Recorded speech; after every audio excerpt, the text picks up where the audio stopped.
Hey guys, I'm Greg. Welcome to Greg's Beer Reviews. Let's go see what's in the fridge today.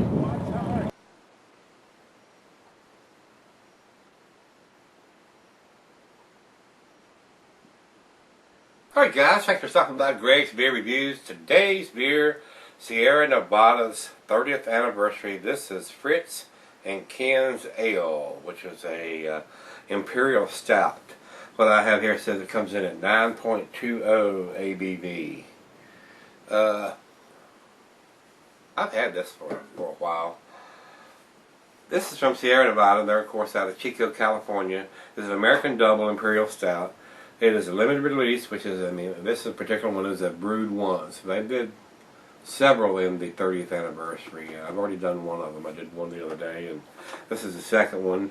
Food pairings for this: the cheese, the buttery brie Gouda, Havarti Swiss. It's being a stout. It's going to be a dessert type, chocolate type beer. The meat for this is beef, smoked meat, game, and grilled meat. Glassware is a pint, Becker, Stein and mugs, snifter, oversized wine, chalice. I got the Duvel glass here. That's what I use for those. The beer can be cellared for extended periods. The only thing I've read about it is the corks. Sometimes they just come right out, and sometimes they're bare. So let's get this one opened. This is a Fritz Maytag, which is the owner of Anchor Brewing, and this is with his help. They've done this. This is a Fritz and Ken's Anniversary Ale. So let's see what it does. Oh yeah, I like when they come out like this. Oh yeah, the poo. See all the smoke rolling out of there? Let's pour it down the center, guys. What do you think? Oh, we're getting a little bit of a head on this one, so we better back off on that. Matter of fact, we better stop. I generated a finger and a half ahead by doing it down the center. Wasn't expecting that on a 9.20 ABV. And it's got quite a few bubbles up on the top of that one, so we'll let that settle down. Sierra Nevada makes some good stuff, and like I said, they've done, I think I've got 3 or 4 of these different 30th anniversary and the series that they've done there.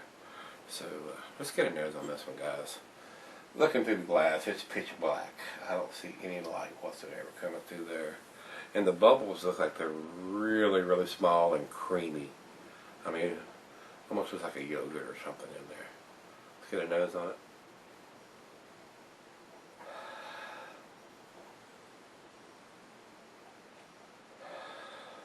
Roasted malt, coffee, and chocolate's what stands out.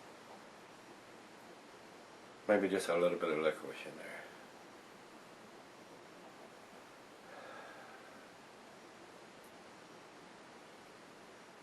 To me, the roasted malt and the coffee is stronger than the other. So, cheers, guys. Let's see what this is about. Look how it's covered in the glass. Look at that. Almost like a chocolate milkshake from the foam there.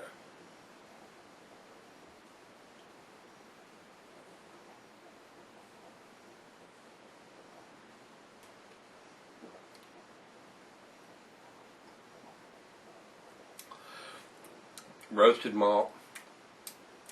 I'm getting some dark fruit in this, like some. Not that I didn't smell any of that though, but it's there. It's raisins or figs or dates or something.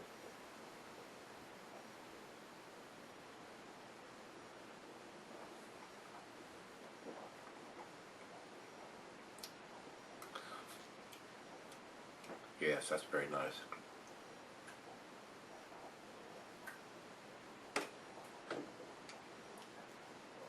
The chocolate would be like a bittersweet chocolate. Very, very nice. Very, very nice.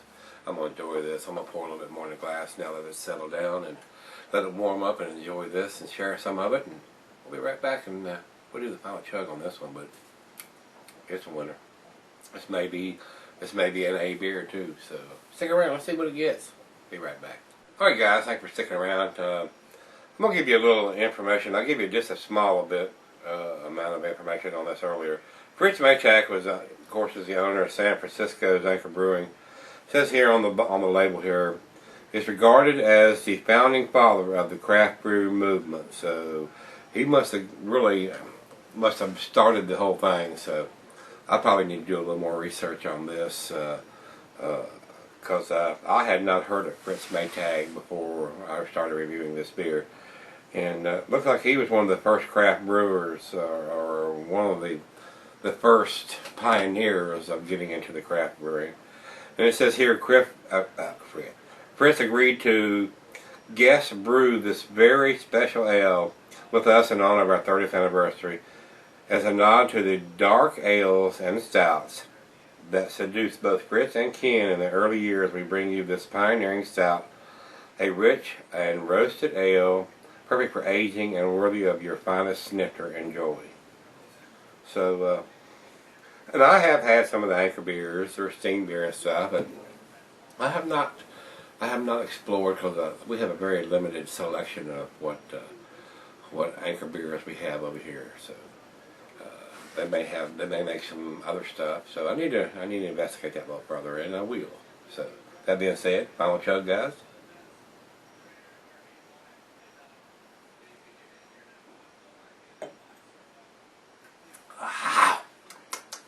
Wow, that is so tasty. I love it. That's a 9 on a scale of 10, guys. It's a very, very nice beer. You get a lot of roasted malt in that, a little bit of coffee, bittersweet chocolate, some dark fruit. It warmed up nicely. The alcohol, the strong alcohol, actually went away. That's probably because it's almost 10%, 9.2%. So after about 30 minutes or 45 minutes of drinking a beer that strong, you kind of like it because you got a buzz. So this is a good beer. Guys, if you've had this beer, let me know what you think of it. I'm going to go ahead and give it to 9. Rate Beer has 100 overall, so you don't get a whole lot better than that. And they have a 92 in the style. And the style, of course, like I said, is a double Imperial IPA.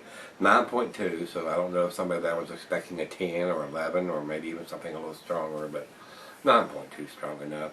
This is a great big bottle. I mean, it's bigger than the Bomber.